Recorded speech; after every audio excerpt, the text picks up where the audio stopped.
সকালে আমাদের ছেলেমেয়েরা মাঠে ঘোরাঘুরি করছিল, দেখছিল যে একটা বস্তা মতো রয়েছে, তার ভিতরে দু একটা আধার কার্ড দেখা যাচ্ছে।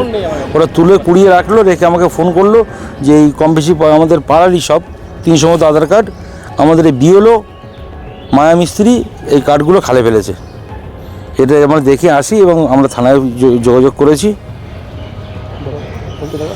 এবং থানা থেকে পুলিশ আসছে, এসে প্রশাসনিকভাবে কী ব্যবস্থা নেওয়া হয় সেটা আমরা দেখছি। আমাদের দলকেও জানিয়েছি ব্যাপারটা। সমস্ত আমাদের তৃণমূলের যে লোক মার্কিং করা সেই লোকের আধারগুলো আমরা এখানে পাচ্ছি। ইতিহাসমূলক রাজনীতি, এটা আর কিছুই না। ওই বিএলও বিজেপি সমর্থিত ব্যক্তি এবং এমনি বেছে বেছে আমাদের তৃণমূল সমর্থিত যেসব লোক তাদের আধার কার্ডগুলো তাদের হাতে দেয়নি, যারা তাদের নৈমিত্তিক যেসব কাজকর্ম সেগুলো ঠিকঠাকভাবে করতে না পারে। এবং এই ভোটের সময় তাদের কার্ডগুলো না পৌঁছে দেওয়ার মেন কারণ আছে যে তারা যেন ঠিকঠাক মতো ভোট না দিতে পারে, বা তাদের এসআইয়ের ফর্মেও অসহযোগিতা করা, এরকম অনেক ঘটনা তার নামে আছে, অনেক কমপ্লেন আছে।